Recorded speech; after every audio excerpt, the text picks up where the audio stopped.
We're live. We are live.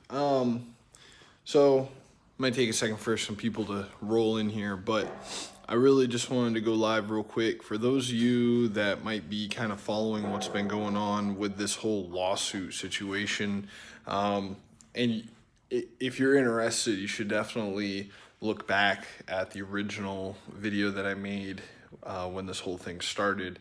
That goes into a lot more detail, but just to recap real quick, dude bought this Altima from me like a month later, wanted me to buy it back, give his money back.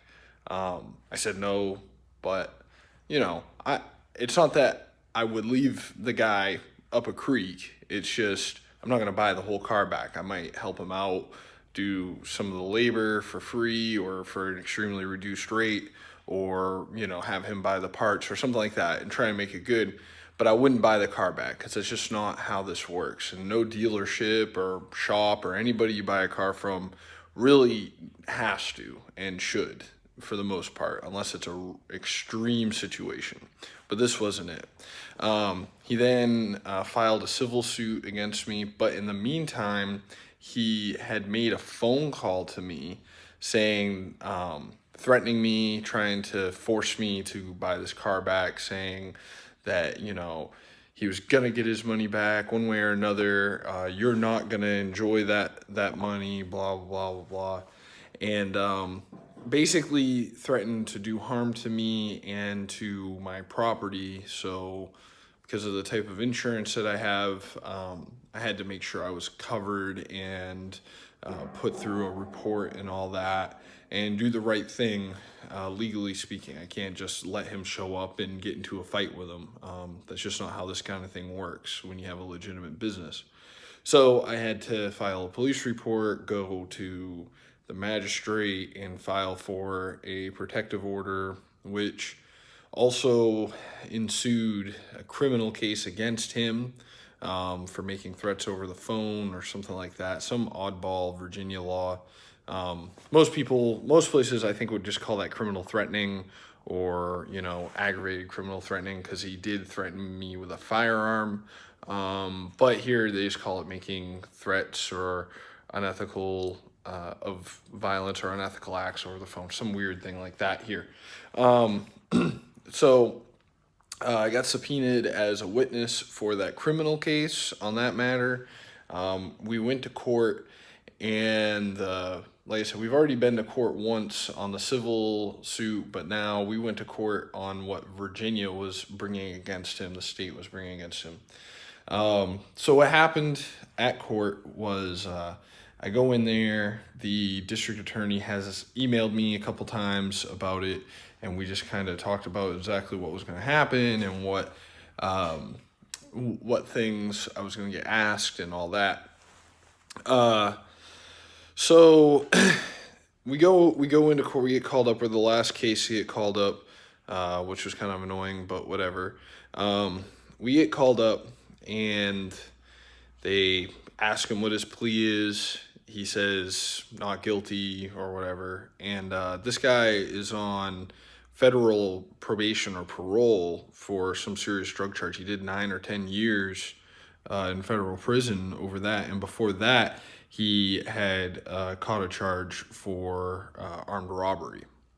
So there was quite a bit at stake for him. It was a pretty minor charge in the scheme of things. Like, if anybody else was charged that, and they, were found guilty, not a lot would happen. They might get a fine or get some weird probation thing or whatever. But with him having that all hanging over his head, it's a lot bigger of a deal for him. So he pretty much had to plead not guilty, and I understand why he would. But he did not go there with an attorney, which I don't know why. I would think that they would provide one for free in this type of situation, but in any case, he didn't do that, and he waived his right to counsel. So we go up there. The prosecutor questions me about the situation. I pretty much ran it down exactly the same way as I've done in these videos, 100% straightforward and honest about it. And then he pretty much ends his questions there. And then the judge says to him, you don't have to testify on your own behalf. But if you want to, I'll hear it. Now, for those of you that aren't well initiated in the way that the law works, everything about his past and anything that could have really been used against him, for the real big stuff, couldn't have been used if he chose not to testify. So, for instance, his long criminal history, prosecution couldn't use that against him had he not spoken, had he not decided to testify on his own behalf. Now, if you're ever faced with a situation like this and you don't have an attorney, you have the right to cross-examine a witness. He had the right to question me, although he didn't obviously know that because he never did that. Instead, he just tried to speak on his own behalf, which was, a testimony. By giving his testimony, then the prosecutor had the right to cross-examine him, and then that's when all that came forward. The prosecutor really, hung him out to dry pretty good, honestly. It brought forward, text messages he had sent about it, where he basically admitted to doing it, or all but admitted to doing it, very, very nearly did. And then after all that, I don't know. I feel bad for him because it seems like he was just ill-informed. He definitely should not have testified on his own behalf in that situation, especially with a criminal record like he had.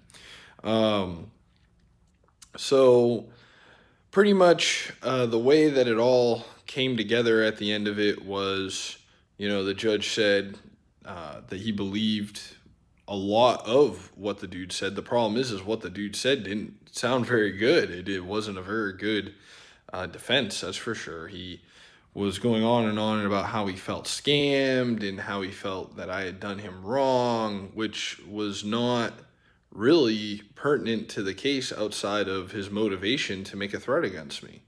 Now, if he had said, he would have been much more better served to have said that, to have said they had a cool head or whatever. To sit there and, cry to the judge about how he thought he was done wrong really just supported the prosecution's argument that this had happened. So there's a couple major mistakes made by him. And from there, the judge pretty much, decided what he thought in the case. And he said outright that he thought that he did it. He said, I could definitely convict you on what I have here. He said, I believe you did exactly what, you're being accused of.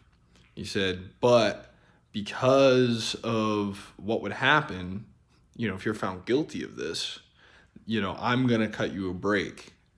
And basically, he continued the case for 1 year. So March 2020 will be the next time this case comes through court. And he continued the case for a year and said, if you don't talk to him, meaning me, told him if you don't contact him, you don't go near him, you don't go near his business, nothing. If you do nothing in that year to contact him, I'll dismiss the case.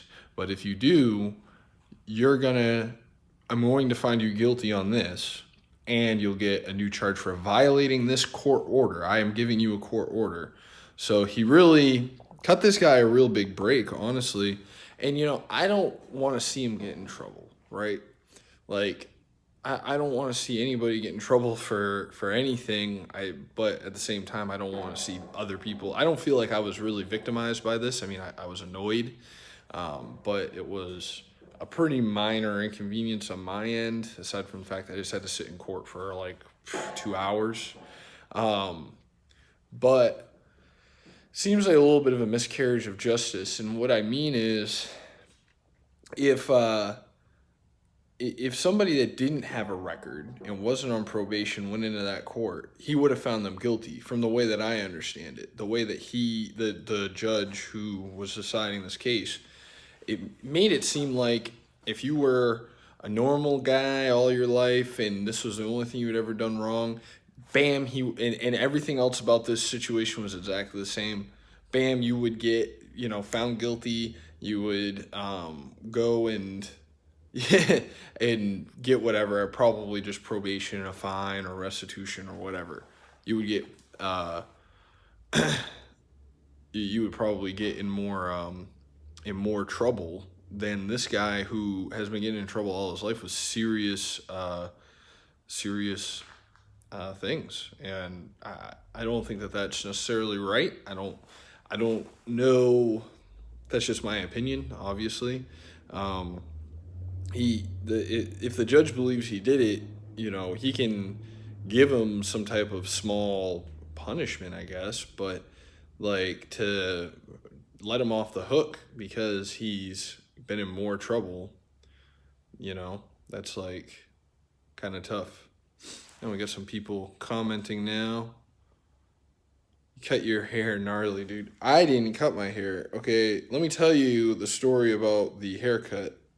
Okay, I went in there to Great Clips, right? They had like some sale. It was like $6 haircuts. I'm thinking, hey, it's usually like $12-15 for a haircut, so I'll take that. So I go in there, and of course, the girl cutting my hair, she's like, I don't know. I told her how I wanted it cut, and she had to ask for help, which is never a good thing, right? Like when you go to get your hair cut and you say, hey, this is the way that they normally cut it, and they have to like go and ask somebody else to tell them how to do it. It's like, oof, I don't even know what you said, Paul. You retracted the message before I got a chance to read it.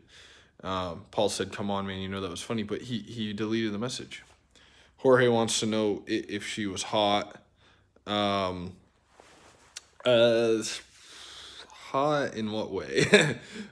She was a girl, so, but she wasn't like anything I would be like, dude, look at her. It was like, eh. Most of the girls in Great Clips are like, between.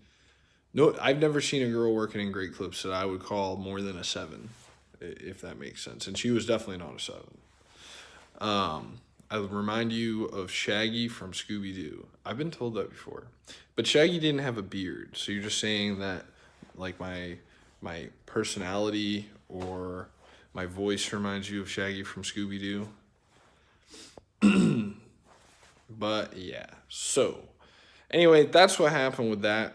It's still got to go. They're going to try the case, and they're going to try the civil case in April. So April 16th or something like that. I got to look at the paper again. On April 16th, they'll try the civil case. I don't think that that's going to go really anywhere, at least not the way he wants it to go. I don't think he has a case, so there you go. Lauren says such political answers. I only have political answers. Make you want to fall on something sharp. Okay. You should do that. There's sharp things all over. If that's what you want to do. But yeah, guys, so we're going on almost 14 minutes. So like I said, just wanted to update you guys that have been following along with this. I understand if you feel like you're really confused about everything that happened. If you are, you should watch the previous video where I ran down all the things that happened. It's just called I'm Being Sued, and I kind of go into detail about that. This is just kind of a small update on that. If you like this video, give it a thumbs up, and if you want to see more videos, subscribe for more. I will go ahead and catch you guys in the next one. And Paul, you can't sue me. I am lawsuit proof. See, you won't win. You can sue, but you'll lose for injuring my eyes.